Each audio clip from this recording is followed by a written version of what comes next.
Los comentarios y opiniones son responsabilidad de quienes lo expresan.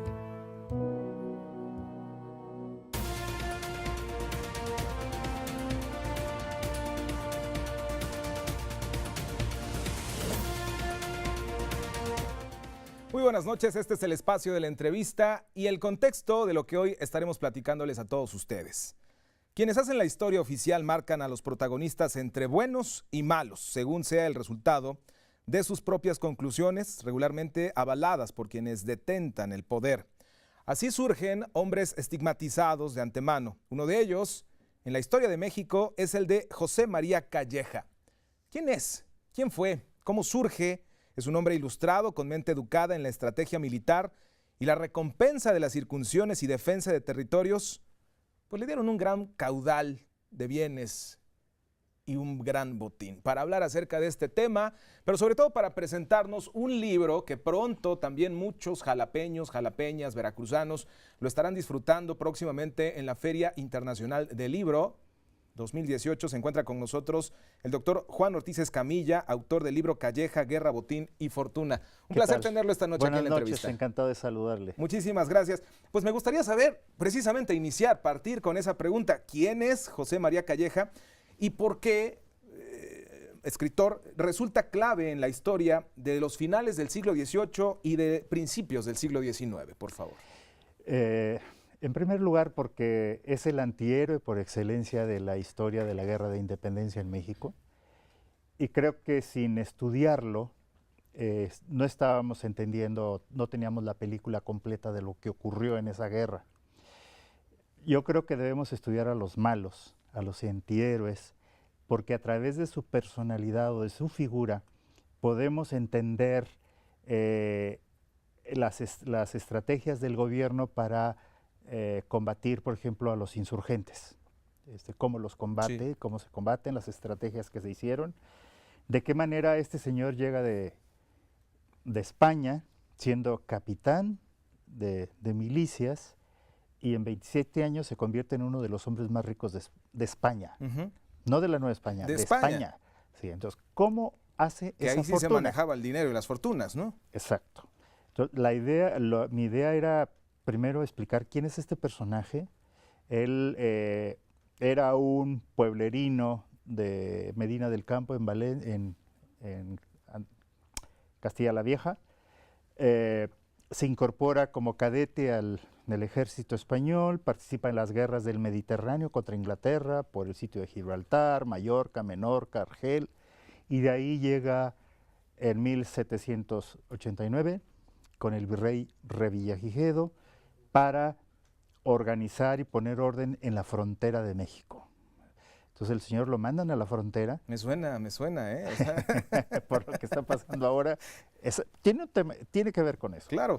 Por lo siguiente, era un hombre muy inteligente. Calleja, eso sí debemos destacar, era un hombre muy, muy inteligente. Hizo unos estudios extraordinarios sobre el norte de la Nueva España, lo que es hoy ahora. Y en 1765 sentenció, decía que el territorio del norte, o sea, Texas, Coahuila, Nuevo León, toda esa zona, decía, es un territorio en disputa.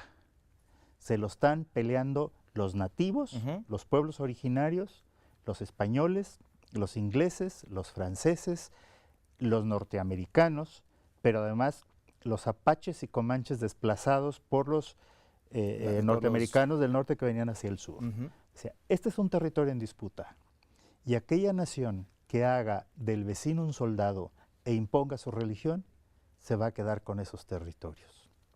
Visionario. Y fue lo que pasó en 1848 con el final de la guerra con Estados Unidos. Los tejanos se quedaron con las tierras porque eran protestantes.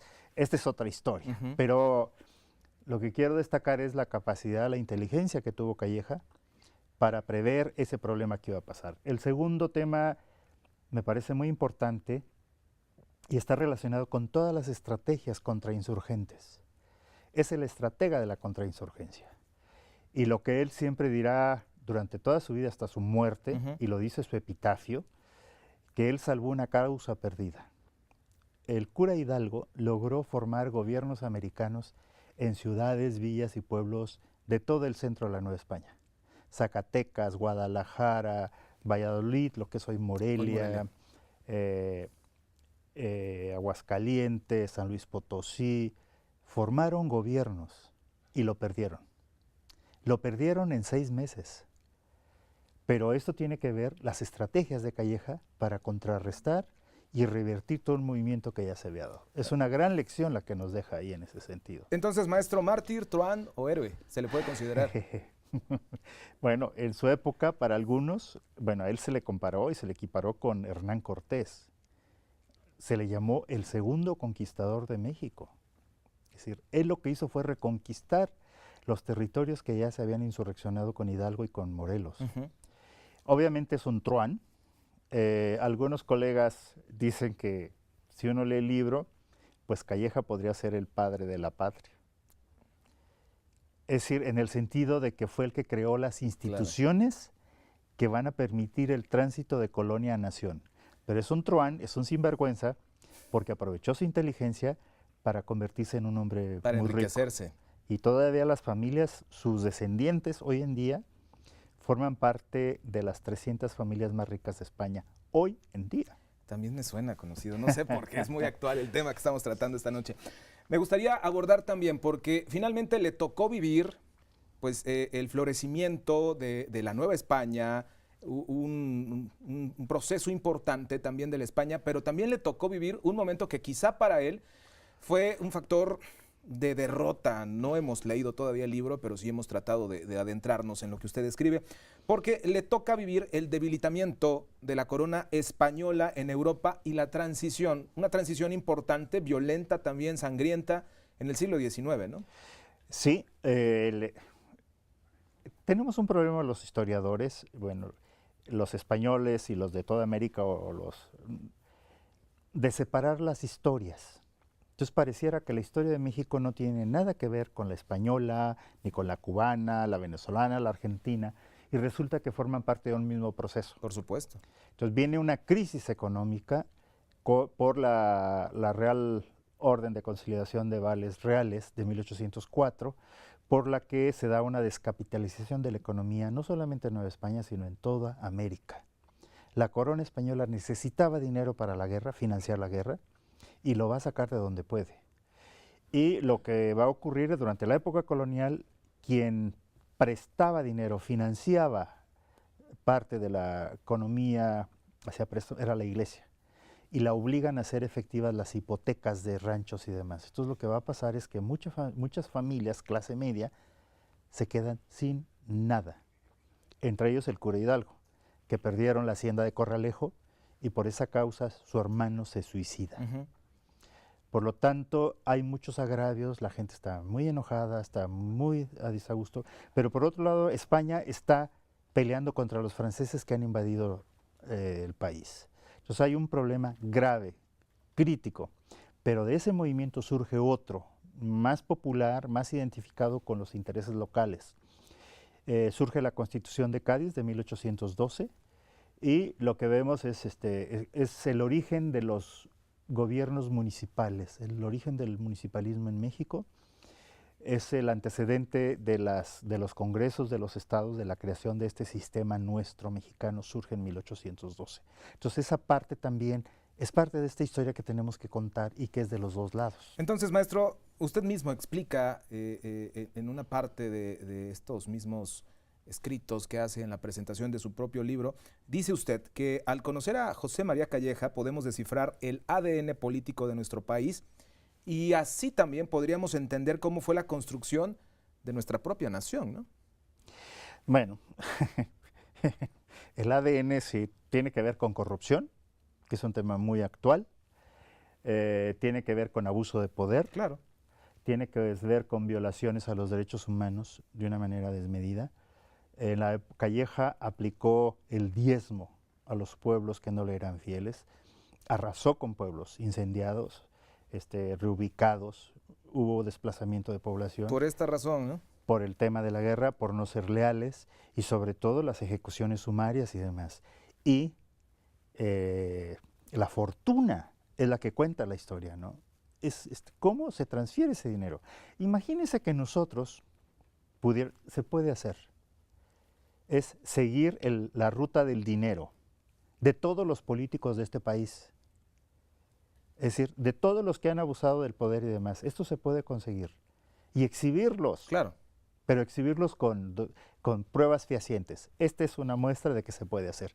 Digo, pasaron 200 años, pero yo espero que para ahora estos nuevos políticos que tenemos que estudiar, no tardemos tanto, ¿verdad? Claro, por supuesto, hacer uso de las redes sociales y toda la información que hay.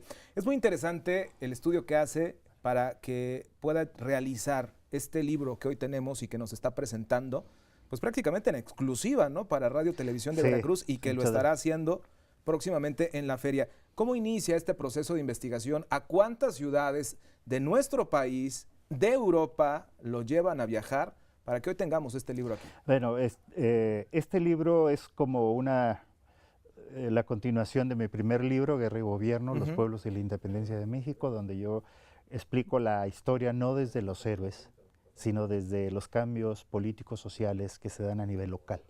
Entonces es una historia más horizontal, menos vertical, y me llevó 23 años hacer investigaciones en la Ciudad de México, en Querétaro, en San Luis Potosí, en Guanajuato, en España, en varios archivos, en Inglaterra, en algunas cosas en Estados Unidos. Es decir, me llevó mucho tiempo, pero sobre todo localizar los documentos para identificar su fortuna es lo que más trabajo me dio. ¿Cuándo lo estará presentando en la FIL, maestro? En la FIL se presenta el primer día, el 27 a las 7 de la noche. Por fortuna, me acompañará 3 grandes destacados investigadores de la universidad, Germán Martínez como moderador, Giovanna Celaya, Luis Fernando Granados, que son 2 investigadores jóvenes que recién ingresaron a la Universidad Veracruzana. Y obviamente el libro ha tenido una gran aceptación. Ya hicimos 8 presentaciones en diferentes partes del país, en diferentes universidades, y faltan 8 más, ya programadas. Es decir, ha llamado mucho la atención por la trascendencia y lo novedoso de la novedad de estudiar a los malos. Claro que sí. Ahora, maestro, me gustaría mucho abordar un tema que resulta muy sensible, porque siempre que hablamos de pérdidas son dolorosas, pero también nos ponemos muchas veces hasta ese momento a analizar el legado, el vacío que se deja, la aportación que se hace. También usted decía hace unos minutos, es bueno estudiar a los malos, pero también es muy bueno recordar a los seres humanos buenos y sobre todo a estos grandes seres humanos que aportan. El pasado 12 de abril, lamentablemente pierde la vida el maestro Sergio Pitol de Menegui.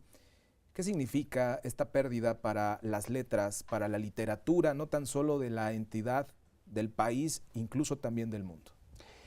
Híjole, es una gran pérdida, se lo puedo decir. Él era un colega de la Universidad Veracruzana. Con su llegada nos llenó de orgullo a todos los miembros de la universidad. Era un gran profesor, un gran ser humano.